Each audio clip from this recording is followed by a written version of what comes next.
नमस्कार साथियों, आर्थिक में आपका बहुत बहुत स्वागत है। और आज का वीडियो ये बताने के लिए कि सैलरीड लोगों को इनकम टैक्स रिटर्न भरने की आखिर जरूरत ही क्या है। इनकम टैक्स रिटर्न क्यों भरना है सर? वेतन तो मिल रहा है, उसमें टैक्स तो कट रहा है, तो फिर उसके बाद और क्यों करना है। और कुछ लोगों को फिर जब नोटिस आ जाता है तो फिर बहुत ज्यादा परेशान हो जाते हैं। तो आज हम जानेंगे कि सैलरीड लोगों को क्यों रिटर्न फाइल करना है, और रिटर्न फाइल करना है तो उनको कौन कौन से डॉक्यूमेंट की आवश्यकता रहती है सामने कंसल्टेंट को प्रोवाइड करने के लिए। और अगर आप खुद से रिटर्न फाइल करने वाले हो तो फिर थोड़ा सा एडिशनल नॉलेज की जरूरत है, ताकि एक भी गलती ना हो जाए। क्योंकि अगर कंसल्टेंट के बिना आपने काम किया, एक भी गलती अगर हुई तो उसका भुगतान बहुत ज्यादा बड़ा भी हो सकता है। तो जानते हैं क्यों फाइल करना है। सबसे पहली बात है कि लीगल कंप्लायंसेस। अगर आप 2.5 लाख से कम अगर आपका इनकम है, जिसको आप प्रूव कर सकते हो, कभी कोई नोटिस भी आ जाए तो आप बता सकते हो कि 2.5 लाख रुपए से कम मेरा इनकम है, तब तो ठीक है। लेकिन अगर 2.5 लाख रुपए से ऊपर इनकम है और वो कहीं से भी प्रूफ हो सकता है कि 2.5 लाख रुपए से ऊपर इनकम है, डिपार्टमेंट प्रूफ कर सकती है, उस केस में लीगल कंप्लायंसेस। कारण क्या है? लीगल कंप्लायंसेस आपको करने के लिए आपको रिटर्न फाइल करना है। भले आप जीरो टैक्स वाले रेंज में आते हो, फिर भी आपको बताना है कि भैया मेरा इतना इनकम है, 3 लाख है, 3.5 लाख है, 4 लाख है, 5 लाख है, 6 लाख है, 7 लाख रुपए के अंदर है, और मुझे एक भी टैक्स देने की जरूरत नहीं है, चलेगा। लेकिन रिटर्न फाइल अगर आप करते हो तो लीगल कंप्लायंसेस होगा।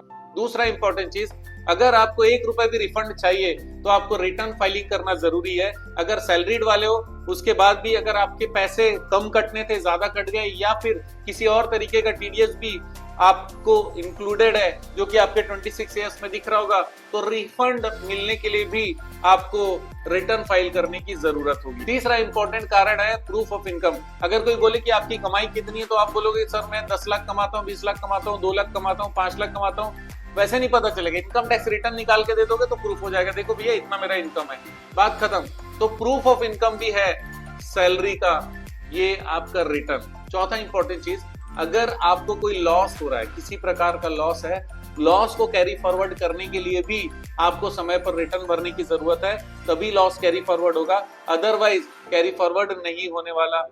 चौथा इंपॉर्टेंट चीज है, ड्यू डेट के अंदर अगर हम लोग फाइल नहीं करते तो 10,000 रुपए तक की पेनल्टी भी लग सकती है। अगर आप पेनल्टी लगने योग्य है, इसका मतलब अगर आपको रिटर्न भरना कंपलसरी था, उस केस में अगर कंपलसरी नहीं था, 2.5 लाख के नीचे तब तो पेनल्टी नहीं लगेगी, लेकिन 2.5 लाख से ऊपर है तो पेनल्टी लग सकती है। छठवा, पैसे वाली बात बता रहा हूं, गवर्नमेंट स्कीम्स के लिए भी एलिजिबल आप हो सकते हो अगर आप रिटर्न समय पर भरते हो। सातवां इंपॉर्टेंट पॉइंट है, अगर आप देश से बाहर भी जाना चाहते हो, दूसरे कंट्रीज में भी एक्सप्लोर करना चाहते हो, चाहे घूमने जाना चाहते हो, आपके रिलेटिव्स वहां पर रहते होंगे, उस केस में वीजा प्रोसेसिंग के लिए भी आपको इनकम टैक्स रिटर्न की जरूरत होगी। भले आप सैलरीड वाले हो, उसके बाद भी इनकम टैक्स रिटर्न भरना है, ताकि वीजा जब प्रोसेस होगा उस समय ले जाकर हम लोग दिखा पाए। अब जानते हैं कि रिक्वायरमेंट्स क्या क्या है। सबसे पहला फॉर्म नंबर 16, इसका मतलब जो सैलरी सर्टिफिकेट होता है जो आपका एम्प्लॉयर आपको प्रोवाइड करता है, फॉर्म नंबर 16, उसमें सैलरी के सारे जो हेड्स हैं वो हेड दिया रहता है, किस चीज के लिए कितना अमाउंट दिया गया, किसमें कौन सा छूट है, कितना टीडीएस काटा, कितना एडवांस टैक्स आपके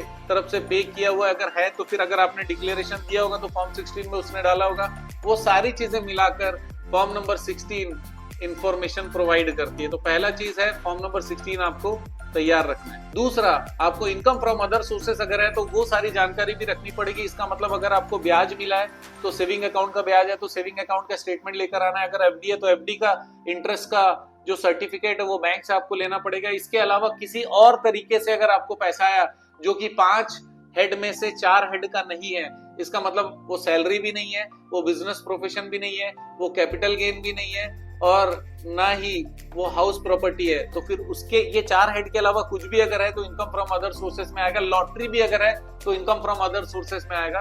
तो अदर सोर्सेस इनकम का प्रूफ और ट्रांजैक्शन का प्रूफ ये जरूर इकट्ठा करके रखिए।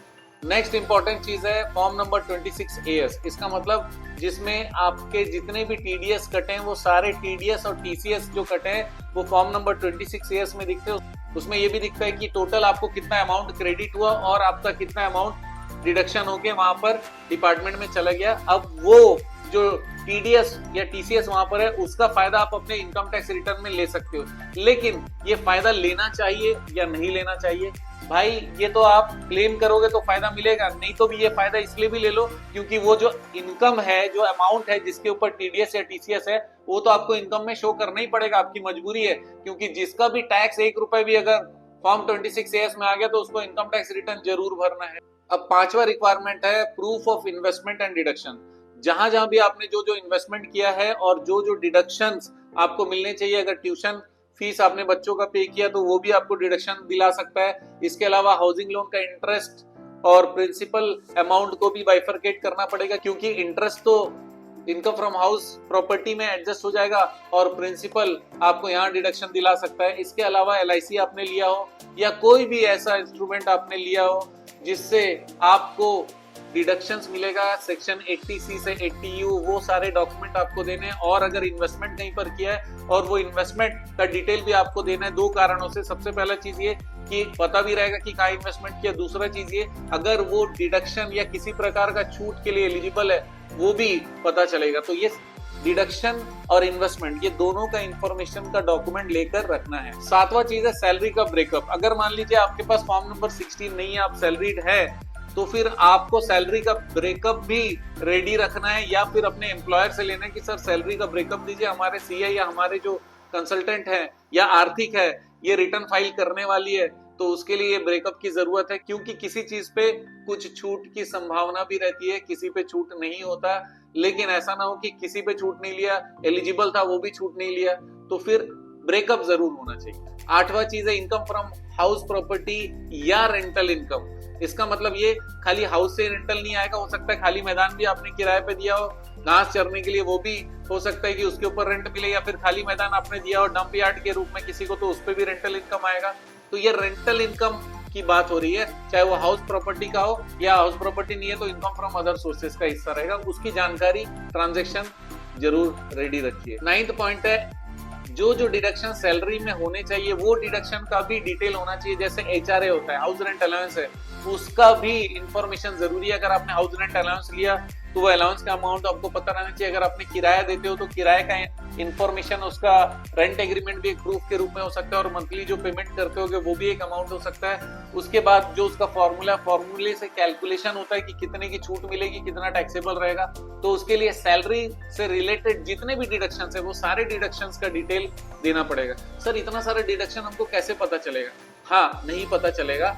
अगर आप एक छोटा सा कमेंट करते हो कि सर डिडक्शन के ऊपर एक वीडियो बनाओ, तो आर्थिक की तरफ से हम जरूर बनाएंगे। और आपको वीडियो की जरूरत नहीं, हमारा आर्थिक का जो भी ऑफिस आपके आसपास है वहां पर जाकर आप डायरेक्टली इंफॉर्मेशन जरूर ले सकते हो, अपना काम तुरंत करवा सकते हो। और 10वां लास्ट इंपॉर्टेंट चीज है इनकम टैक्स का जो पोर्टल है उस पे रजिस्टर जरूर करना है। अगर आपने आज तक रजिस्टर नहीं किया तो रजिस्ट्रेशन खुद करना है, या तो CA के थ्रू कराना पड़ेगा या आर्थिक के थ्रू कराइए। तो वो पोर्टल में एक्सेस जरूरी है, ये एक्सेस आपको देना पड़ेगा। अगर आपके पास में ID पासवर्ड है तो अपने CA या फिर आर्थिक को आप दीजिए, ताकि हम लोग आपके लिए रिटर्न फाइल कर सके। सैलरीड इनकम में रिटर्न फाइलिंग जरूर करिए, चाहे 2.5 लाख से नीचे तब भी करिए, क्योंकि बहुत सारे फायदे हैं। आर्थिक लगातार फायदों का वीडियो बनाता जाएगा, ग्रांट से लेकर गवर्नमेंट स्कीम से लेकर सब्सिडीज से लेकर स्टार्टअप से लेकर बहुत सारे चीजों में फ्यूचर संभावनाएं होती है जब इनकम टैक्स रिटर्न फाइल होता है। तो जरूर करिए।